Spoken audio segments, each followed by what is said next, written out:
Anomaly. Greetings. I guess I should say up front that I'm new here, so be patient with me, as I don't know the rules or etiquette or whatnot. A friend of mine linked me to this board after I told him the story and showed him the materials I'm about to share with you. He thinks some of you will appreciate it, but to be honest, from where I'm sitting, this site seems more like a haven for idiots than a serious paranormal image board. Whatever. I'm motivated to share this stuff, and need to do so anonymously, for reasons which will become clear. Technically, I'll be breaking the law, but if I understand how this place works, this thread will disappear in a day or so anyway. Here's the deal. I'm a production editor at a small independent publisher in the US. I won't say which or where, so don't ask, as I'd like to keep my job. The pay isn't great, but it's an easy gig, and I like the people I work with. A lot of what we publish are what you'd call coffee table books. The kind people flip through when they're bored. But almost nobody ever reads cover to cover.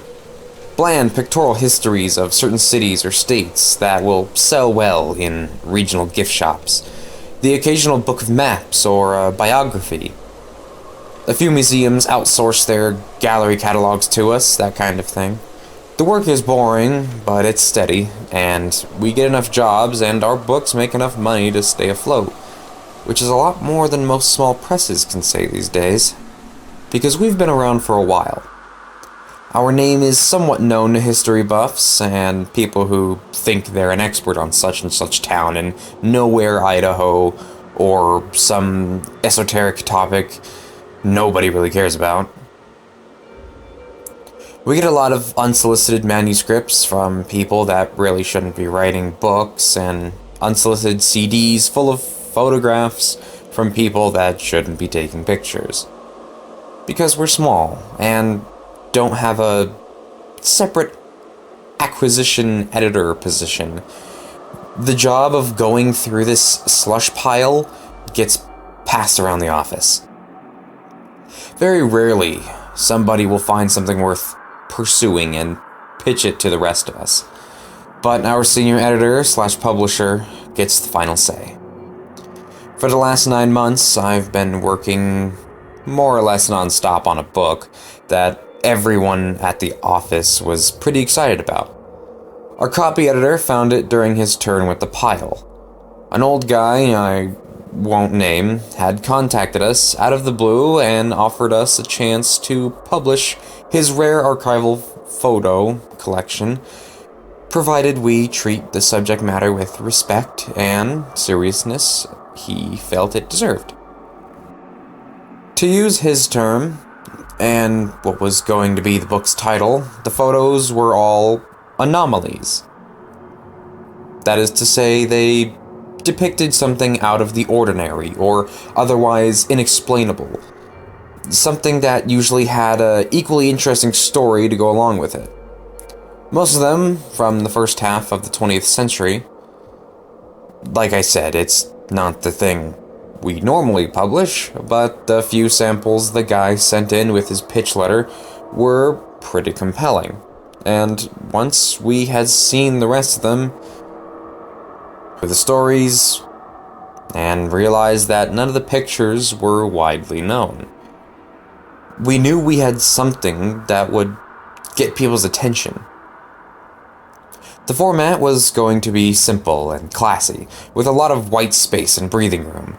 Each photo would appear as a high-quality print on the right-hand page, followed by a blank left-hand page, and then a couple paragraphs to caption each photo on the following right-hand page. From the very beginning, the guy was a nightmare to work with, and the job took forever because he refused to send in more than one document at a time. He would send me certified mail, I would get it, scan it, and mail it back certified, and only then would he send the next one. He seemed to think he had an extremely valuable collection, and was hugely paranoid about losing it. So he only risked one item at a time. In the end, we spent so much money on mailing costs that it would have been cheaper to fly me to where the old guy lived with a scanner and a laptop. We were maybe a third of the way through production process when this guy pulled the rug out from under us. Somebody had offered him a large sum of money for the photos, way more than we were offering for the book's rights, on the condition that the book get canned and the photos stay out of the public eye. We demanded he come in for a face-to-face and tried to reason with him, and cater his pride and desire for scholarly acclaim. And for a few days it seemed like it had worked. But when he got back home, he flip-flopped again and started cursing me out and my senior editor on the phone, demanding we shelve the book. He hired a lawyer who came up with some BS to void his contract, and then he threatened us with a lawsuit that would bankrupt us if we went ahead with the project and lost. To add insult to injury, the law firm sent this annoying little IT guy over to our office to make sure the materials were wiped from our computers because the vast majority of it existed on my machine, and I had spent literally months of my life on the project. I felt, and still feel, the most violated and bitter about the whole thing. Somebody should benefit from all that work, hence my reasons for coming here. Unfortunately, I don't have the high-resolution scans I made of the photos, but I did keep working drafts of the original captions and 14 medium-res placeholder thumbnails that Cork created as I was laying out the original version of the book. Don't ask me why we're still using Cork, it's what we know and what we paid for a long time ago. I'm not supposed to. But I occasionally take home the working Cork files to tweak on my home machine. The full file, with the full-res images embedded, gets way too large and unwieldy to bring home with me. Most of the time, I'm just experimenting with fonts and layout options anyway, so I don't embed the images until the end. Anyway, after all of this went down, I discovered that I had a working file on my home machine of what we had done so far, so I printed it to PDF and then stripped the text and images from that PDF file. You folks will be the beneficiaries of that. Just to be clear, I don't claim anything with regards to the veracity of provenance of these photos. I'm not here to convince you they're real, I'm just putting them out there because I think they deserve to be seen, and not hidden in some private collection. Photo 1 of 14. The Collingwood Fire. This is the last known photo taken inside the Lakeview School in Collingwood, Ohio, before it was consumed by fire on March 4th, 1908, killing 172 students, 2 teachers, and 1 rescuer. The fire started when a ceiling joist ignited from a nearby steam pipe. Flames blocked escape routes, leading to panic and stampede that trapped a large number of victims in a stairwell. They were all cooked alive. Additional casualties were incurred when burning students jumped from second and third story windows. Everyone in this photo perished except for Mr. Olson, seated at the far right in the back row. The spectral artifacts in the photo remain unexplained. Photo 2 of 14. Charlie Noonan's last interview.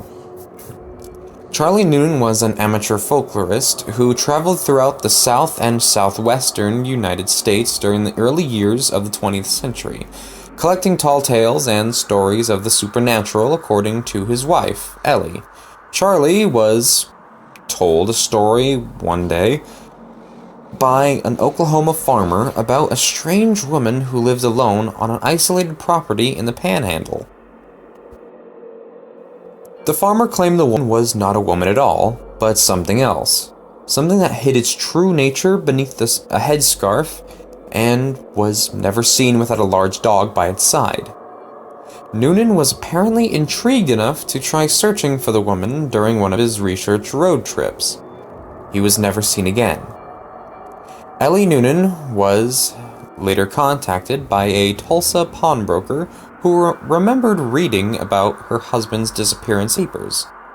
After reading his name engraved on a camera sold to him by an itinerant, the pawnbroker returned the camera, and Mrs. Noonan had the film inside developed in hopes of finding a clue to his whereabouts. This was the only photo on the roll.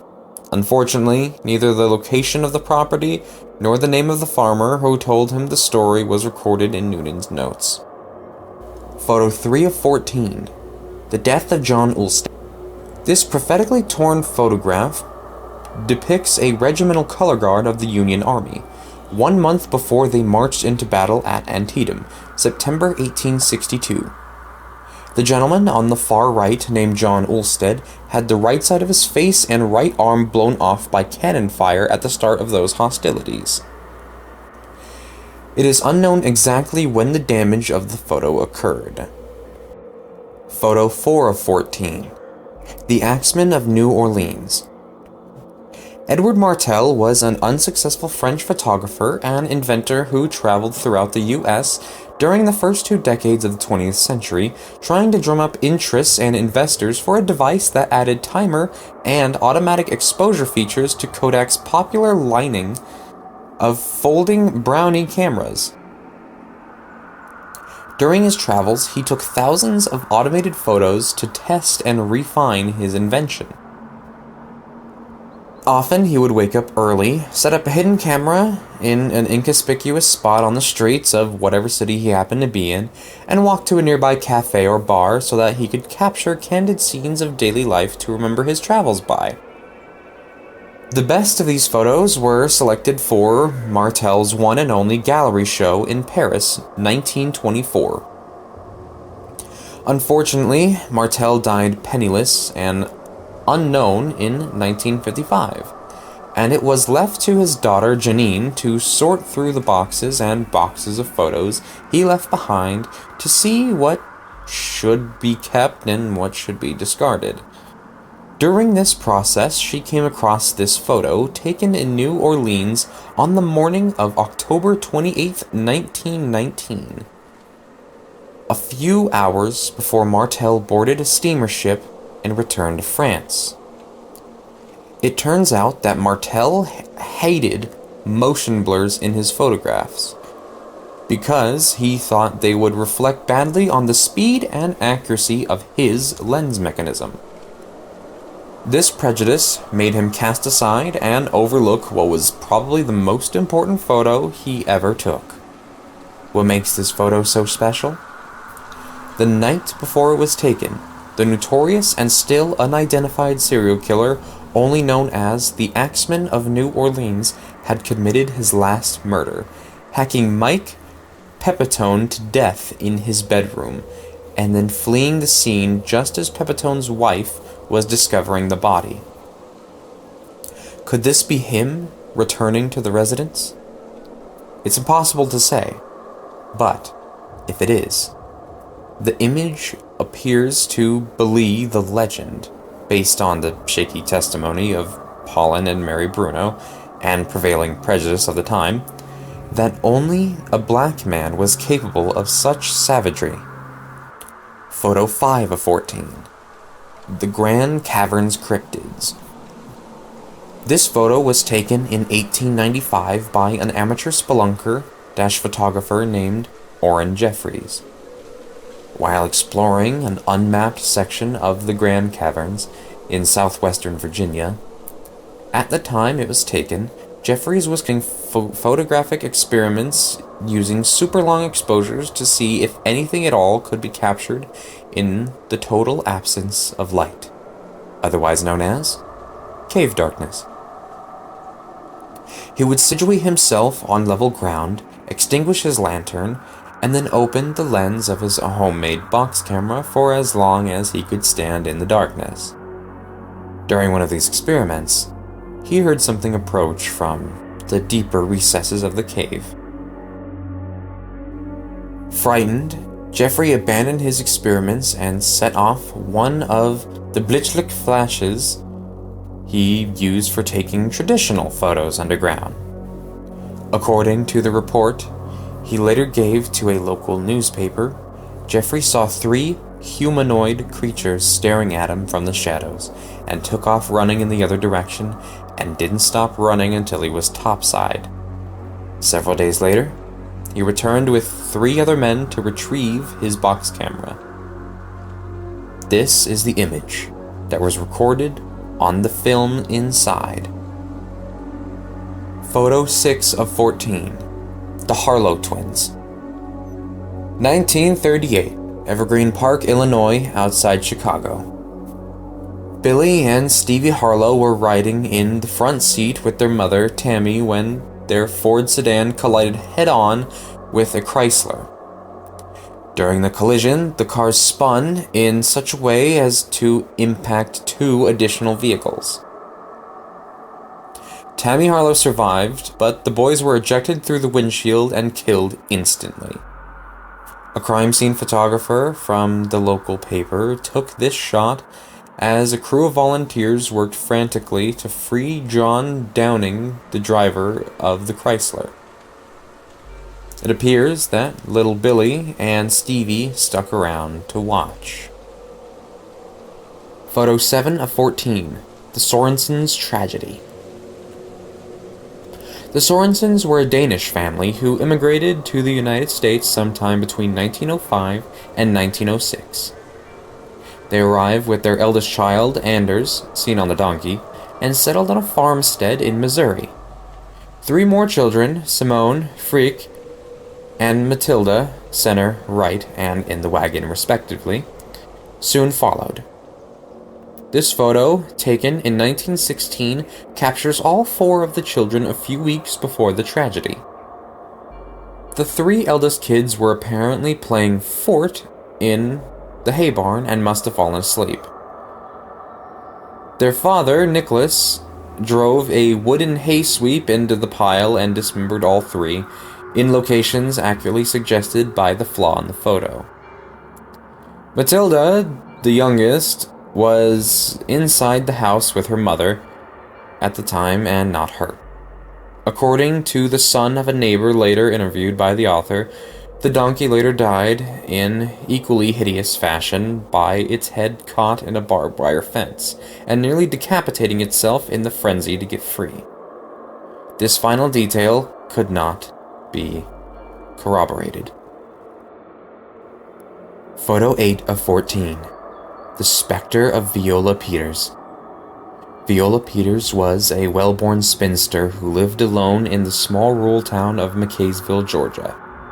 She was much loved in her community for her charitable contributions to the Baptist church, the soup kitchen, and the local orphanage, especially during the Depression when those institutions subsisted almost entirely on her largesse.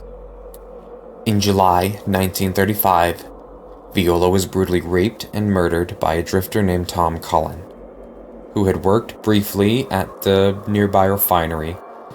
Cullen proceeded to stay on in Viola's house and savage her corpse for an additional 17 days before he was caught and captured. A posse of enraged locals stormed the county jail, took Cullen, and lynched him from the old bridge over Toka River. This photo was taken by Garrett Killen and witnessed to the lynching and caused quite a stir when it was published a few days later in the Atlanta Constitution. To most, it suggested that Viola's spirit achieved some measure of peace by attending her killer's execution, but some twisted minds saw in her forlorn countenance a longing to get one last look at her one and only lover. Photo 9 of 14. The Ghost of Sarah Eustace. Dan State Hospital, formerly Danvers State Lunatic Asylum, was a Kirkbridge-style psychiatric hospital built in 1874 on what was then an isolated site in rural Massachusetts. Like all Kirkbridge asylums, it was famous for its Gothic architecture and its use of now outdated medical techniques to treat insanity. Danvers is often cited as the birthplace of prefrontal lobotomy. Danvers has several other claims to fame. It was the inspiration for the fictional Arkham Sanatorium that appeared in several stories by H.P. Lovecraft and which, in turn, inspired the Arkham Asylum in the fictional Man universe. It was also where the cult horror film Season 9 was filmed. That film put the vast network of tunnels beneath Danvers to good cinematic effect. It's no accident the filmmakers chose to use tunnels, as rumors of their haunting had dogged Danvers for over 100 years. The most famous story concerns Sarah Eustace, a patient who escaped her ward in 1955 and snuck into the tunnel system. Despite multiple searches, a week-long lockdown of the asylum, Sarah was never seen again. It was assumed she died down there, lost, thirsty, and alone. A nurse at Danvers named Gail Malloy became obsessed with Sarah's story and spent many of her off hours searching the tunnels for her remains, though she never found a body. She did snap this photo in late 1966, which suggests Sarah Eustace walks the Danvers tunnels to this very day.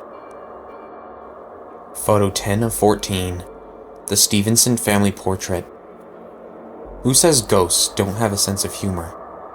The Stevensons were a wealthy Boston family proud of the industry and longevity with which most of the clan was blessed. This portrait, taken in 1945, was an effort to gather the oldest Stevensons together with one of the youngest. Amelia, Center, aged 102, was granted the honor of matriarch, while little Ophelia was the token child at 18 months. What the Stevensons did not realize until this photo was developed was that they had been joined that day by one of their deceased, James Pullman Stevenson, 1835 to 1932, seated at the left between his niece Ginny and his cousin Alfred, was easily identified by several of those present and remembered fondly as a rascally uncle known for pranks and dirty jokes. Photo 11 of 14. The Disappearances of Mrs Yarnell. During later years, Josephine Yarnell would take a walk every evening at dusk around her beloved neighborhood in Norwich, Connecticut. On November 12, 1935, she set out as usual and never returned. Extensive searches were conducted by a large team of volunteers and the Norwich police force, but no sign of her was ever found. 3 years later, Mrs. Yarnell was found squatting in front of a neighbor's house without a mark on her body and in perfect health. When asked where she had been, Mrs. Yarnell was unable to understand the question from her point of view. No time had passed at all. Against the advice of her neighbors and her doctor, she refused all medical treatment and resumed her life as if nothing ever happened, including her nightly strolls. Another neighbor snapped this shot of her in the fall of 1938. The clouds of smoke from piles of burning leaves give it an appropriately eerie feel. On the same date in November 1940, 5 years after her initial disappearance, Mrs. Yarnell vanished again. This time, she was never seen again. Photo 12 of 14. The Fate of Sally York. The 1912 threshing of little Sally York, age 9, in the cotton loom of the Norfolk textile mill was one of a handful of such accidents that helped legislators push through the Needing Owning Act of 1916, the first child labor law in American history. From the time of the accident until the mill's closing 4 decades later, workers constantly complained of cold spots, strange noises, and sudden taps on the shoulder when nobody was near. The mill's foreman never paid these compliments any mind until this photograph surfaced in 1932. It was taken by a traveling photographer named Benny Johnson, who promptly sold it to the North Fork Gazette for an unprecedented $10. The mill had shut down for the Christmas holidays and was empty at the time. The photo was later blamed for the closing of the mill through the Great Depression, was more likely the cause of that. Photo 13 of 14. Lily Palmer's eyes. Lily Palmer was not quite 4 when she experienced what her doctors would later call an acute onset of sensory hallucinations. This photo, taken by Lily's mother Annette on Halloween night 1952, purportedly captures the arrival of her disorder. Lily and her Filipino nanny were setting out for a round of trick-or-treating when the child suddenly screamed and began to claw at her eyes. It was some time before she was calm enough to speak, but when asked what she saw, Lily repeatedly spoke about things crawling in her eyes. Several days later, while unsupervised in her bedroom, Lily punctured both of her eyes with one of her mother's knitting needles. After receiving medical treatment, she was evaluated and committed and remained institutionalized for the rest of her life. First at Bellevue on east side of Manhattan, and later at the Rockland Psychiatric Center in Orangeburg, where she remained until she died of heart attack in March 2001.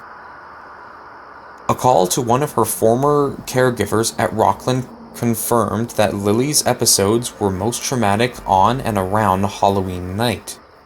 But for the majority of her life, she could be heard begging and pleading with the staff to help her get these things out of her eyes.